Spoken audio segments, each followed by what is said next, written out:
क्या स्वभाव है स्त्रियों का? श्रीपाद श्रीधर स्वामी जी लिखते हैं स्वभाव माह, स्वभाव बता रहे हैं। शरद पद्मोसवम वक्त्रम वचश्च श्रवणामृतम हृदयम क्षुरधाराभम स्त्रीणाम को वेद चेष्टितम।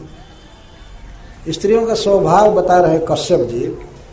उनका जो मुख होता है वो कमल जैसा सुंदर होता है, और शरद कालीन कमल जैसा सुंदर। कमल तो ऐसे सुंदर होता ही है, लेकिन शरद काल में जो कमल खिलता है उसमें और अधिक सुंदरता होती है। शरद पद्म समम वक्त्रम, स्त्रियों के मुख पर शरद कालीन कमल का विकास होता है, उत्सव होता है, अर्थात कमल जैसा सुंदर होता है। मुंह तो इतना सुंदर होता है। और वचश्च श्रवणामृतम, और उनकी जो वाणी होती है, जो पुरुषों से बोलती हैं, तो दोनों कानों के लिए वो अमृतम, अमृत जैसा मधुर लगता है। वचन कानों के लिए अमृत, श्रवणामृतम, और उनका मुख है आंखों के लिए अमृत, कमल जैसा परम सुंदर। परंतु हृदयम क्षुरधाराभम, उनका जो हृदय ब्रह्मा जी ने फीट किया है वो छुरे की धार जैसा, पर विघात में अति तीक्ष्ण, अति तीक्ष्ण। अब बताए चेहरा इतना अच्छा बनाए, वाणी कोयल जैसी बनाए, लेकिन ब्रह्मा जी हृदय में छुरा ही रख दिए, और वो भी तीक्ष्ण करके, शान धरा करके रखे, पर विघाते अति तीक्ष्ण। ये कश्यप जी बोल रहे हैं। स्त्रीणाम को वेद चेष्टितम, कौन है इस दुनिया में जो किसी स्त्री के अभिप्राय को समझ जाए कि ये क्या सोच रही है, क्या करना चाहती है? कौन है जान पाएगा? न कोपी। इसका उत्तर दिया न कह अपि, कोई भी नहीं। अथवा एक अर्थ है कि को वेद, कह का अर्थ ब्रह्मा जी, केवल ब्रह्मा जी जान सकते हैं, बाकी कोई नहीं जान सकते। इसका एक अर्थ यह भी है ब्रह्मा जी चूंकि स्त्री का हृदय बनाए हैं, तो उसमें क्या क्या भरे हैं, क्या क्या छुरा गड़ा सब जो भी भरे हैं, वही जानते हैं कि इसमें क्या क्या है, और कैसे वो काटेगी किसी को, कितना छल करके, धूर्तता करके, वो ब्रह्मा जी जानते हैं। अथवा न कोपी, ब्रह्मा तक नहीं जानते, और दूसरा क्या जानेगा? विधिहु न नारी हृदय गति जानी, सकल कपट अभय अवगुण खान। ये रामायण में भरत जी कहते हैं कि ब्रह्मा जी जो स्त्री का हृदय बनाए हैं, उनको भी पता नहीं है कि उसके हृदय में क्या क्या है। जो बनाए हैं हृदय और उसे स्टोर में माल रखे हैं, ब्रह्मा जी को भी पता नहीं कि क्या क्या है, वो भी नहीं जान सकते। स्त्रियः चरित्र पुरुषस्य भाग्यम देवा न जानन्ति कुतो मनुष्य। स्त्री के चरित्र को और पुरुष के भाग्य को कि कब उसके जीवन में क्या होगा, इसको देवता लोग भी नहीं जानते हैं, मनुष्य क्या समझेंगे? मनुष्य क्या स्त्री की चाल को समझेंगे? ये तो देवता है ना कश्यप जी। रात दिन साथ में रहने वाले अपने पत्नी के इस कर्कश कठोर अभिप्राय को नहीं जान पाए। कौन जानेगा कब क्या करना चाहती हैं, क्या प्लान करना चाहती हैं? जल्पन्ति सार्धमान्येन, वे बात करती हैं किसी और से, देखती हैं किसी और के तरफ, और हृदय में चिंतन किसी और का करती है। ये बिल्कुल फैक्ट बात है वास्तव में। इस शास्त्र कहता है नयन विकार ही अन्यम वचनैरन्यम बेचेष्टितैरन्यम रमयति श्रुते नान्यम स्त्री बहुरूपा निजा कस्य। शास्त्र कहता है कि स्त्री नयन से किसी और को देखती है, वचन से किसी और से बात करती है, शारीरिक चेष्टा से किसी और के साथ दिखाती है भावभंगी, और रमण करती है किसी और के साथ। ऐसी स्त्री किसकी है?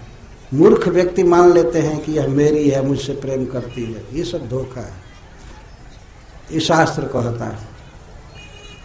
इसी पर कश्यप जी कह रहे हैं, देखो भगवान ने इतना सुंदर मुख बनाया है, और वचन इतना सुंदर, अमृत, दोनों कानों के लिए अमृत। श्रीपाद श्रीधर स्वामी जी अर्थ लिखते हैं, श्रवण श्रुति तयोः अमृतम। श्रवण का अर्थ करते हैं दोनों कान। इसका अर्थ है कि पुरुष जब स्त्री की बात सुनता है तो वो यही कामना करता है कि हमें पृथु महाराज जैसा 10,000 कान हो जाए, कि इसकी और बात सुने, आनंद से सुने।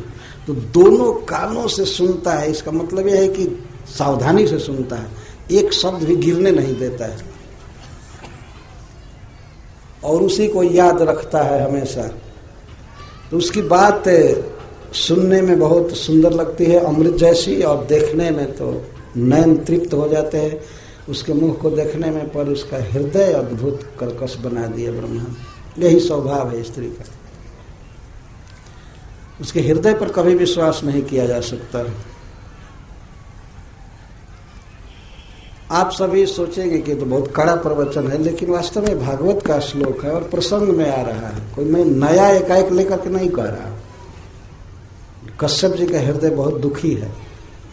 यह बात जरूर है कि दुखी हृदय से वे बात को व्यक्त कर रहे हैं, तो उस समय आदमी कुछ अतिशयोक्ति करता ही है ना। लेकिन जो भी वे कर रहे हैं, परंतु उसमें सत्यता भी काफी अंश में है।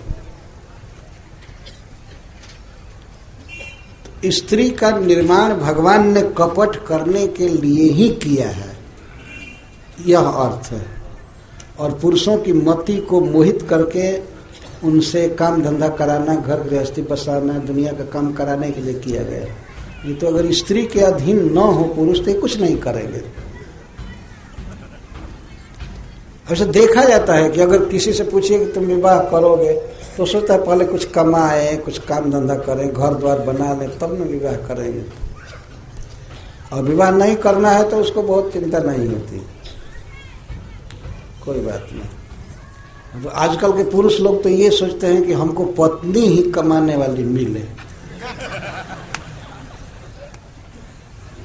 और ये क्या करेंगे, बैठ कर खाएंगे। इस तरह का विचार जो है वैदिक विचार नहीं है, ये सब पाश्चात्य विचार आ रहा, उधर का विचार आ रहा, और इसमें बहुत भारी खतरा है समाज को। अगर पत्नी कमाएगी तब वही पति बनी रहेगी, कंट्रोल नहीं कर सकते आप, है ना। जो पैसा कमाएगा, पालेगा, पोसेगा, वही तो मालिक है ना। तो ऐसे ही कंट्रोल करना कठिन है, और कमाने लगे तब तो उसको क्या कंट्रोल करेंगे। तो बहुत मुश्किल हो जाएगा, तो बेचारा लाचार रहेगा। वैदिक प्रथा ये है कि स्त्री घर में काम करे और सब घर बुहारे, लिपे पोते, भगवान की पूजा करे, भोजन बनावे, बच्चों की देख रेख करे, अतिथियों का स्वागत करे। ये बहुत बड़ा काम है। और वो अभी काम करने जाए, तुम भी जाओ, घर इसी तरह भूत के डेरा जैसा दिन भर रहे, कैसा घर है